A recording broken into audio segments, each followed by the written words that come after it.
One is like a seed. If you sow it in a worthy enterprise, you'll gain a better benefit. I think 5 years after I left Nigeria, I was given a national award for an organization, medical organization, and I almost started crying because I'm like, 4 or 5 years ago, prior to this, I was nobody. I didn't know anyone. I came here with $6 in my pocket, and here it is. People are acknowledging me around the country. So they say, God may not be there when you want him, but he's always on time. Yeah. So never tell your kids that they are down, they are bad, they are crazy, they are not. Don't encourage them, build them because they're gonna believe you.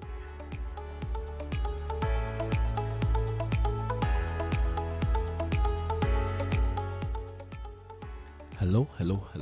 Welcome to another episode of Lost Lagosians, a podcast covering topics about Lagosians, Nigerians, and Africans in diaspora, as well as trending topics and challenges of Lagosians living outside Africa. I'm your host, Brother Mike. This week's episode is a continuation of our conversation with Dr. Cruze from last week. For those of you who've not listened to that, the title of that episode is called All Power Belongs to God.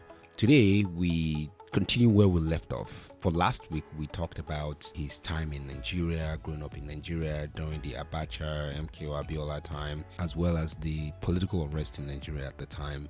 And then he came to the US. And so this week's episode is just a continuation of that conversation. If you're not able to listen to last week's episode, this week's episode is not a prerequisite for last week's episode. You can just listen to this and you'll be able to follow along just fine, because they're two different topics and two different parts, although somewhat connected, but they're two different topics. Last week he talked about his time in Nigeria, and now it's just his immigration experience. So if you want to kind of have a bit of a rendezvous back into the 90s, you can listen to last week's episode, and this week's episode starts basically when it comes to the US. So there's just some overlap. Without further ado, let's go ahead and continue the conversation. I came here. When I came, guess what? I had $6 Wow. on me. I had $6 cash on me. That's all I had. When I came to the United States, I bought a cup of coffee from Dunkin' Donuts. Waited. You remember? I still remember. I bought Dunkin' Donuts coffee. The first job I had was being a cleaner. I was helping people with cleaning toilets. Oh, wow. And that was very, very hard. It was very, because you have to do it really quickly. The more toilets you clean, the more pay you got. So it was cold. It was winter. Sorry, I can't get past that. Yes. The more toilets you clean, the more you got paid. So, Oh my God, I realized this is not for me. I was like, this is not for me. I got a job. I was going to college. I started a community college. And I wanted to go to a regular university, but I couldn't afford it. So because I didn't know much about Pell Grants and all that stuff. I kind of walked in, I hadn't taken my SATs at that time. So I had to take my SATs when I got here. And then, what else did I do? Okay, no, I worked at a security firm, the rent a cop kind of thing. I don't know why people why they gave me that job, because I was so skinny. If anybody wanted to steal anything from the store, they just needed to walk over me. So, but anyway, that was what the thing I had. But the thing that I liked about that job, they sent me different places. I remember going to do some things near the White House. So by meeting people, meeting Americans, interacting with Americans, white Americans, Black Americans. And just kind of, so I remember one time I saw some medical students, and I was just talking to them, and I was like, I heard med school is very expensive. And they said, yeah, it is. But don't worry about it. When you finish, you can pay it back. If you work hard, you pay it back. And I was like, okay, well, good. Because I've been thinking I can't go to med school because it costs a lot of money, because it costs a lot of money. I was like, okay. So that gave me an impetus to go. So that meeting was I guess a coincidence or a God coincidence, because it helped me to don't worry about the money, just do it. And that's the thing about if money is like a seed.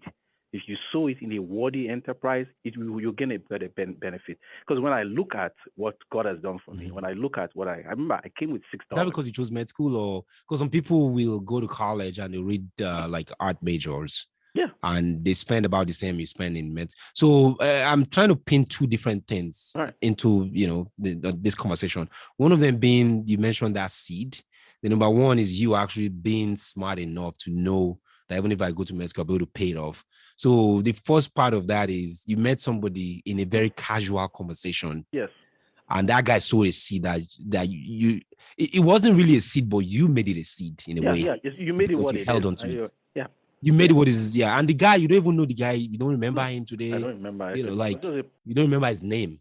It was a chance encounter. I was working, putting on my uniform and just talking. I said, "Oh, where do you go to school?" We just talk about Cleaning school. toilets or making your $6 the or whatever. security. This is the security one because I was like, Security job. I can't clean toilets for the rest of my life. So this security was a little bit better, and so I just happened to talk to this man. I think it was one or more, it's like two, but one of them was talking to me, and just kind of told me he's a medical student. He goes, I think, University of Maryland, or I'm not sure which one, but because there are a lot of schools, good schools, Georgetown, George Washington, Yeah. Howard University. So and so I so he told me that, and that makes it makes sense. So that took away from me that hindrance about the financial aspect of it, and Yeah. so I decided to go for it. This has been something I wanted to do for a long time. Since I was a younger child, so I wanted to be a doctor. So by the grace of God, what he said helped me. So if I did not become, if I didn't go into medicine, I probably would have done something else. I mean, for instance, I'm kind of like a science kind of person. So I would have gone into something in the sciences, hard sciences, physics, astronomy. I don't know, something I probably would have done well in it too. So I don't know. I'm not like an entrepreneur, so would I have gone to Wall Street and made a killing there, or invented some, maybe I would have invented something. I don't know. It's time and chance is in God's hands. So, so I don't know, but those things, and it pays to be because at the time I pointed out to you, I think 5 years after I left Nigeria, I was given a national award for an organization, medical organization, and I almost started crying because I'm like, 4 or 5 years ago, prior to this, I was nobody. I didn't know anyone. I came here with $6 in my pocket, and here it is.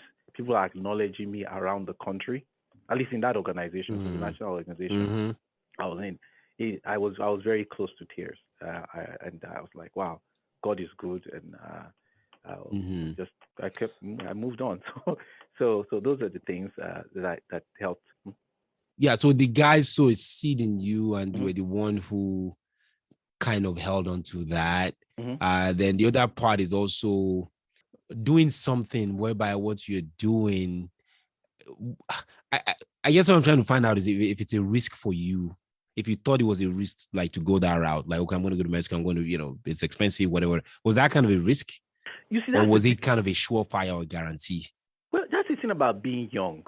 Then you are naive, so you didn't know all these things and all the complications. You didn't know, so you just did it, and you just went ahead and took a chance.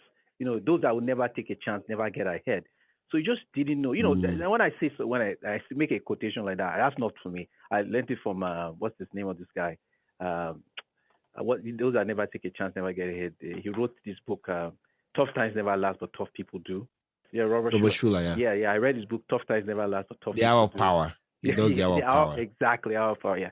So I used to remember watching him, reading his book. Tough times never last, tough people do, and those things you read and encouragement and just telling you. So the naivety of not knowing, but that's kind of like when David took on Goliath, did he know anything? He was probably 16 years old. Did he know anything? He didn't know anything, but he just trusted God. Like, hey, I dare you. And Goliath like, who are you talking to? And then he killed him. So that's the thing. I didn't know all the challenges. I just did what. So I found at the time. Sorry, I didn't even mention this. At the time I was working at KFC. I used to be KFC, the chicken place. The chicken place, and I sucked at it. I was bad. Well, how many jobs? Hold on. How many jobs have you even done? Like all these jobs you had. I didn't even know you were that rugged because I just thought you were like so academic. Remembering. I have been with the masses. I know what this go through. Yeah, so But you were yeah, saying you used to work at I used KFC, to work at yeah. KFC and I was bad at it. Wow. So because What do you mean you're bad? Are you not okay, just serving chicken? I mean, how hard can that be? well, okay, if it's just serving chicken, that's fine. So they call me and say, okay, if you put me in the back, fry the chicken, I put it. But this one, they asked me, they put me on the counter and says, okay, when somebody orders for something, this is how you do it. And I just Oh, couldn't you're get taking it. Okay, orders. taking the orders, there was something about it I just didn't know. I remember when I started working at KFC, I just come from the US, from Nigeria. So when people Mm. say, oh, I want a white or dark meat, I was like, what's that? You know, Mm. so there was a learning curve. So I just, Yeah. I just, so at the point like I can't do this anymore. I'll just go and do. When I got security job, I did that for quite a while until I was Mm. in a little bit more financially stable place. Mm. And just Mm. kind of when I got into school, and then I got scholarships. By the time I finished college, I was debt free. I didn't owe anybody any money for the scholarships. Mm. Of course, I had to work Mm. to earn those scholarships. Of But course, it was a now work based academically. scholarship. What was a Mm. scholarship? Oh, You you know, have to work like teach or something or yeah, grade. I worked in the research lab. Worked in a research lab to do it to earn the scholarship or for the so I work. One of the conditions of the scholarship was you work in a lab and you do research, scientific research work. And I remember the sort of going to harvest guest rats in the lab and lab rats and stuff like that and use them to do Mm-hmm. experiments and stuff like that. But even prior Mm-hmm. to that, the one about uh, there was one time. Let me tell you this story. About there was one time I couldn't. There was one semester I had no money. I couldn't pay for school, and I went to one of my friends and I said, I can't believe God has let me down. I can't pay. What's going on? And he's just like, don't worry, everything will be fine. Pray with me. I thought even this brother would give me money. Like I guess he didn't have money, so he didn't give me money. So I was going to class. Mm-hmm. Remember, my phones were due. I had to pay it like on a particular Friday. Mm-hmm. I had a test. I had a physics exam that day, and so I couldn't even study because I was so worried because I couldn't pay. About Couldn't pay. pain. And then as I was Mm-hmm. about to board my bus, I missed my bus. So the bus, I didn't like 5 seconds. The bus was just passing. I ran. By the time I got to the Oh. bus stop, the bus had left. So I was going to be late for class because I was paying in installments. So Mm. it wasn't like I had to pay the whole thing. And then a few days or a few weeks later, I got a letter from the school telling me that Mm. I have a scholarship or something. I met some criteria for a scholarship, and that's how they Wow. covered tuition for me. And I ended Wow. up getting an A on Wow. that physics test, by the way. so, so, so they say, God may not be there when you want him, but he's always on time. Mm-hmm. Yeah.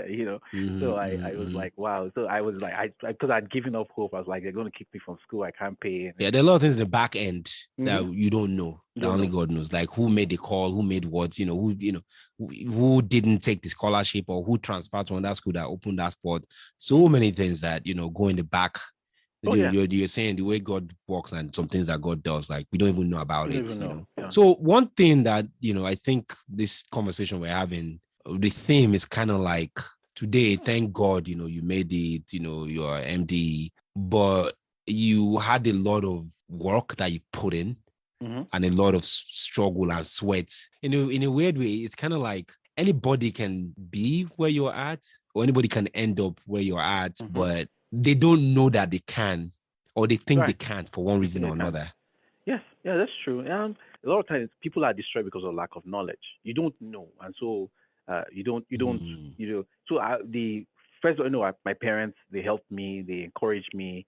There was one time I was really really sad, especially when things happened when I was leaving Nigeria. My dad was like, he's told me something, and maybe he told all my siblings this.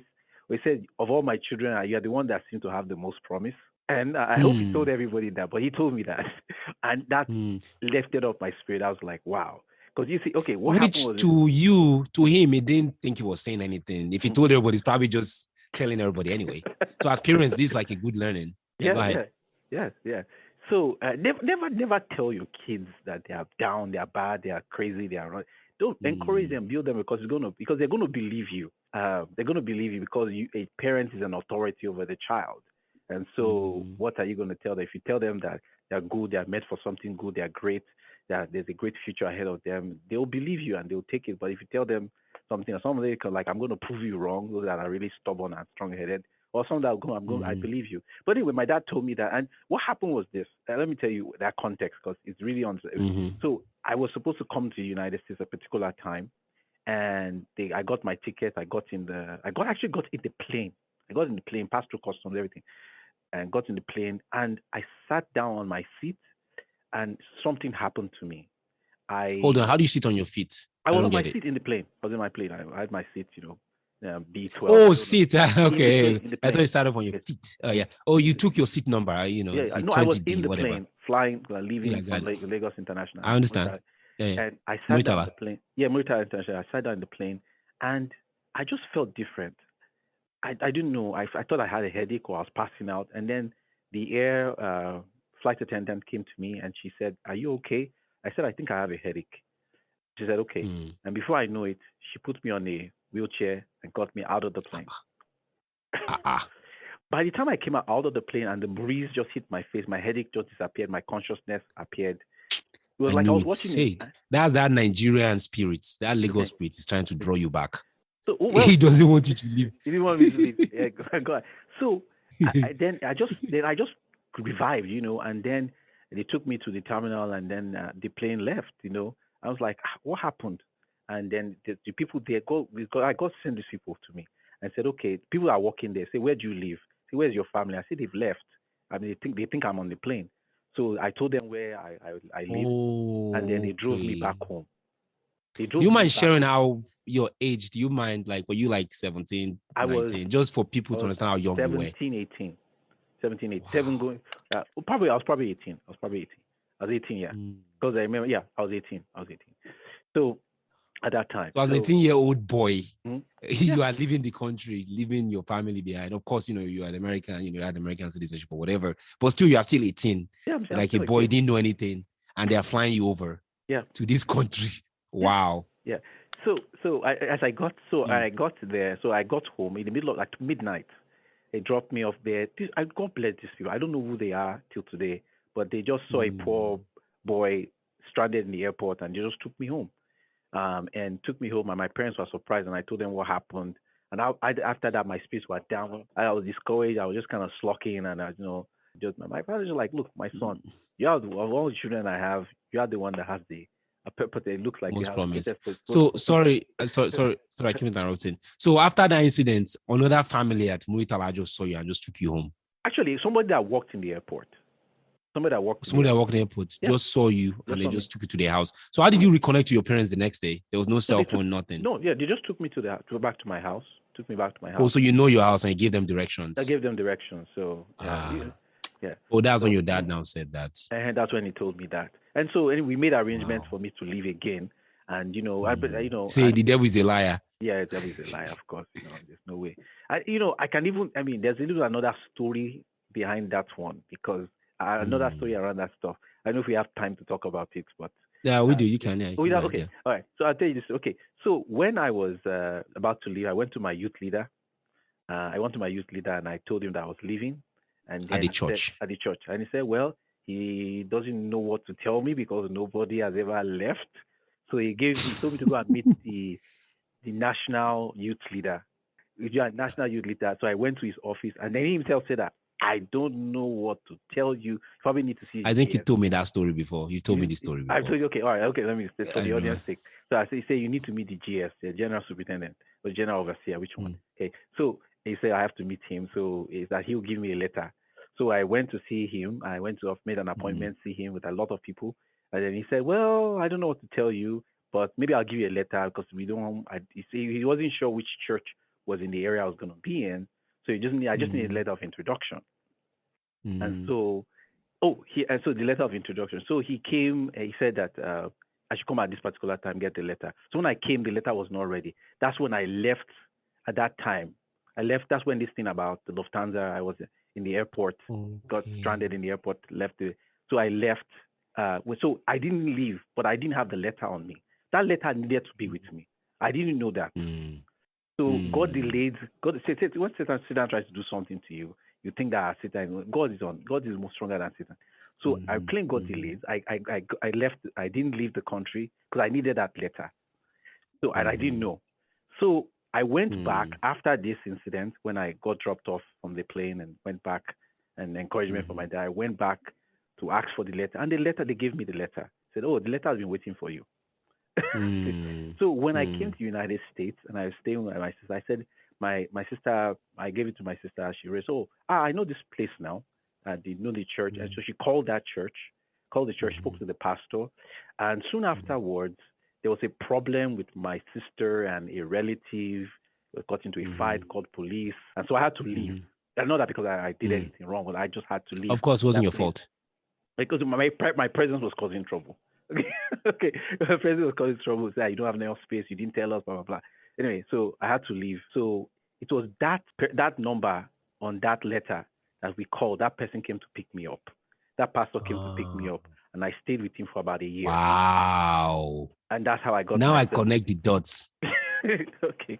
Now I connect the dots. So if that letter was not with me, I really don't know. And that staying with that pastor really helped me because he helped me in a lot of ways, and just connecting with people. It was just yeah.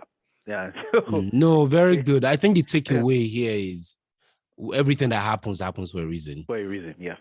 Everything that happens for a reason. I have a similar experience, and I'll narrate that as we wrap up.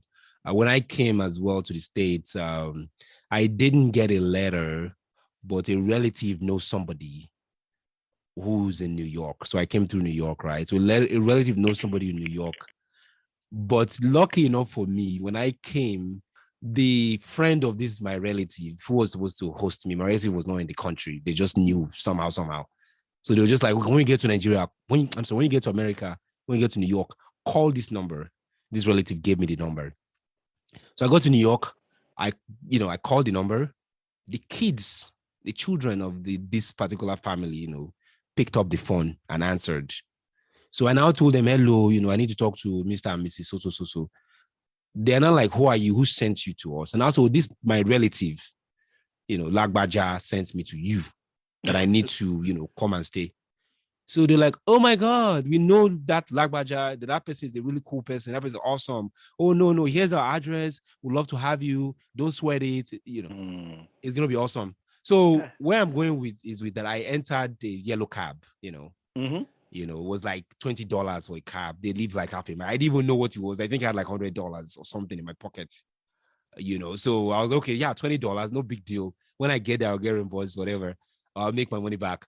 I'll get my money back. So I got there, stayed there for like a day. Husband's working, wife's working, everybody's working, whatever. So the lady was doing a night shift. She was a CNA doing a night shift. So she came. So the next morning I slept, right? Jet lag, whatever. When I woke up and there was like the whole family had a meeting.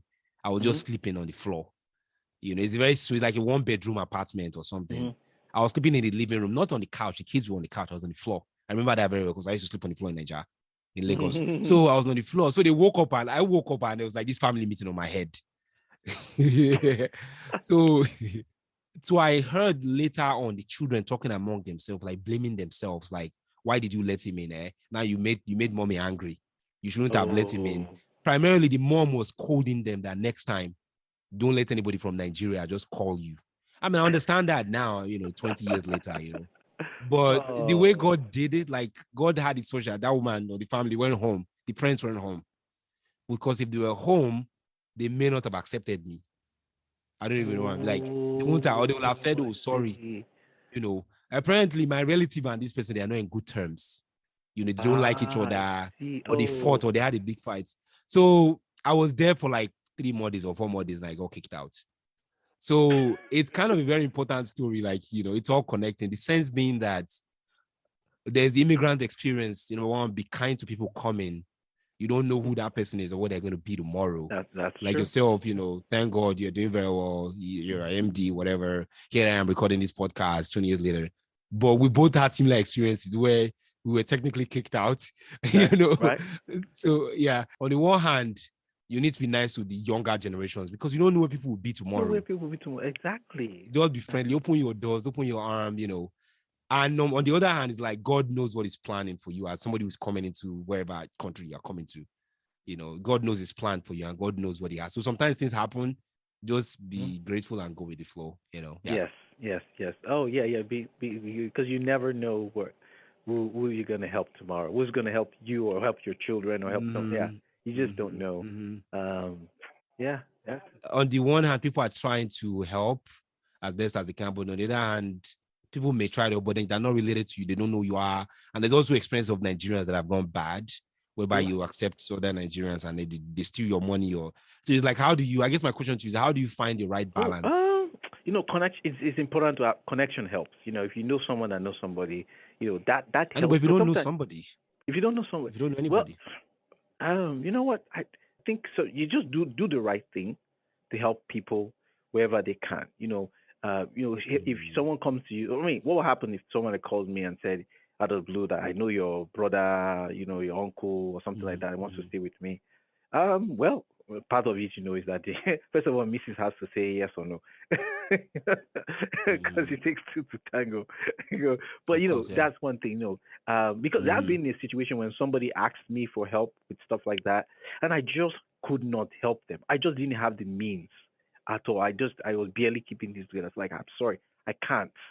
You have to see. I couldn't. Even till today, I regret it because I'm like, what if I had because I didn't have the money, I didn't have the space. I just felt Of like, course, you are sorry, a I'm not the burden, person. still a student, you are Yeah, I just struggling, yeah. so I had to tell like I'm in this situation. I can't take care of you. I'm not the person you should ask. Why don't you ask somebody else? And even till today, I still think that what would have happened if I said yes and I Are helped you you? saying that you are regretting it because Yeah, you were in that position before? Or are you saying you are regretting it because you I'm are looking regretting back because and I don't like, know what would have been, what that person would have become, because I if don't you'd know what happened squeezed yourself? Yeah. if I had squeezed myself. So I still Mm. look at because I don't think I was being selfish or anything. I just didn't, it's like remember there's the parable of the five virgins and the five, the Yeah, 10 virgins. yeah. Some had oil and some didn't, and so the one that had oil said, "There's not enough for both of us." So, Mm-hmm. so you go. So that's kind of what I felt. I was like, I just didn't have the means. I'm just barely. I can't help you. Mm-hmm. But now, I mean, it's different now. I mean, I could. I'm in a position to help. I'm in a Mm-hmm. position to help. So yeah, why not? Pay it So forward. yeah, so yeah, pay forward. So I'm sure Mm-hmm. that person got help from somebody else. I'm pretty sure about Mm-hmm. that. But Mm-hmm. the things that yeah, right now. So help those that you can. I mean, the other things that Mm-hmm. use common sense. If someone comes to you and they are shifty and they're not truthful, the story doesn't match and things It don't doesn't add up. doesn't then don't use your common sense and don't let yourself be swindled. Because unfortunately, we have people. Well, it's in every people group there are people that are swindlers and stuff. But if Mm-hmm. someone seems to be forthright and just why not? Why not just help? I Mm-hmm. help as much because I Wow, was no, helped by other people. I was helped by as well. I remember I talked about the pastor that took me from my sister's place when that Mm-hmm. incident happened, and the other people, roommates, friends, that we just had to. So yeah, do what you can help. Those people helped me. I mean, including you too, and I helped Oh you yeah. too in certain things. You know, you Mm-hmm. know, Yeah. and Mm-hmm. so Mm-hmm. things Mm-hmm. that we We had hope to. each other. Yeah, we hope each other. I remember once you wrote me a check. I was still in college then. I I'm did. like, this guy doesn't have money. He's in school and he's giving me money. Yeah. Yeah, you did. Yeah. I don't know if you remember or not, but you did. I cannot remember. I don't remember. Of course, you won't I remember. That's did. the beauty of it. Like when you do all these things, you won't really remember how many people you've helped down the road, Oh, you okay. know? One statement I wanted to say: not all, no, it said not all who wander are lost. Not all who wander are lost. Not everybody that is wandering around is lost. Oh, okay. Not everybody's wandering around is lost. Is lost. But we're relating to the podcast. Well, the What are you thing is trying to that get at? when I didn't know where I was going, but I was not lost. In But my you were life, I didn't know. wondering. I was wondering. Anyway, I'm still Mm, wondering, but I'm not lost. mm, I know where I'm mm, going to end up eventually, mm, but I'm not lost mm, because So when you came here, you were wondering, yes. but you weren't necessarily lost. Because Got it. honestly, if someone had told me, I would never have believed you. There's something that like Mm, I just like never in me no. But mm. then you here you are. Yeah. So But yeah, here we are. Only God knows. You have to also deal with some kind of, attitudes of people having. May not even be necessarily racial, but it's kind of like they're not familiar with you, so they don't know what you can do. When you open your mouth, you start talking, they realize, oh, this guy really actually Mm-hmm. talks like us. He knows like us. He prays like us. I'm like, oh, okay, interesting. Realize that we have more in common than we have in differences. At the bottom of the day, at the end of the day, both of us we still bleed blood. So our blood is still red. You So know. on a lighter note, what's your favorite thing about Lagos that you missed the Oh, most? Lagos. What I miss about Lagos the most? Just well, I guess the people. I love the people there. The also Good. the how do you call it? It made you tough. Being in Lagos made you tough. So you knew how to navigate things you didn't face because you have to run, catch bus, get on the motorway, Mm-hmm. all those things. It Wow. made you tough. I kind of Mm-hmm. liked it. After a while, you kind of Mm-hmm. liked it. So it's like when it fishes in water, it doesn't know that there is air. There's land Mm-hmm. because that's all it thinks. Mm-hmm. So Mm-hmm. I remember going to Lagos a few years ago, and I just liked the way people are kind of free. Here in the United States, we're kind of bound by time. You have an appointment, you have this, you Mm-hmm. have this, so all Mm-hmm. these things you have Mm-hmm. to do. It was just freedom. You got there. I remember I got there, sat down, met my brother-in-law, and he just took me to somebody's Mm-hmm. house. He didn't call ahead, just went to somebody's house. And before you know it, they just threw a party, spontaneous party. Before you know, On the they're making spot. suya, making drinks. Mm-hmm. I'm like, you didn't plan. No, he just went to his house. Before party, everybody just come from out of the woodwork. I'm like, Mm-hmm. this is how we used to do things back home. Well, we can't do that. Just imagine someone comes to you and before you know, everybody's coming to your place and a party. Stuff you have to plan. You have to go to Walmart. You have to go to this place, buy this, buy. Mm-hmm. No, that Mm-hmm. one just Mm-hmm. happens for me. I was like, wow, these people they're free. They're free. Mm-hmm. Yeah, they are not Mm-hmm. very as wealthy, but they are free and they'll Free do what they spirited. can for you. If you are eating, come on, somebody's eating the food, say, come and join me, come and join me, and they really, I mean, they mean it. I hope they mean it. Yeah. They come and eat I with you. like, no, I need my space. I don't want to eat with you right now. I'm good. I just ate. Yeah, yeah. I mean, in light of COVID, I guess that's people don't may Exactly. not be Yeah, of doing that course, as that too. much, but Yeah. Yeah, yeah, that's one yeah. of the things I would love to sometimes talk about next time. But yeah, but just that freedom of being Mm-hmm. yourself and being open and just helping Mm-hmm. people and just you can talk to people. You don't have to like look through things like through a lens or a filter of race Mm-hmm. or you're just Mm-hmm. yourself. When Mm-hmm. you're with someone, you have to kind of be aware of okay, I'm talking to this person. He's of a different culture. And you have Mm-hmm. to kind of because this is a very United States is a very multicultural, multiracial society. Mm-hmm. You have to be navigate. You have to kind of navigate all that stuff uh, mentally. Uh, Mm-hmm. Right. especially in my line of work, you just have to navigate. You have to know how to talk to people, different places. But in Nigeria, it's not like that because we all kind of know each other. If you are Igbo, you are Mm-hmm. Yoruba, but just people from all over. Wherever you are, come to Lagos, make life of yourself. It's just easy. Thank you so much for your time. I really appreciate it. Thank you for listening, guys. We've just been chatting with Dr. Cruze. It's just been awesome having him on. Of course, they can talk to me forever, but in the interest of time, we'll have to wrap it down at this point. Please feel free to subscribe to our podcast on Apple Podcast and also on Google Podcasts, Stitcher, and also Spotify. We're also on YouTube, so feel free to subscribe, leave a comment, and also hit the bell notification so you can get notified when next we release a new episode. With that, I want to say thank you, Dr. Cruze, for coming on. It's really a pleasure Welcome, having you. Mike. And again, happy New Year to you, and we'll hopefully have you again on the show. Thank you, sir. Okay, you're welcome. All right, thanks. Bye.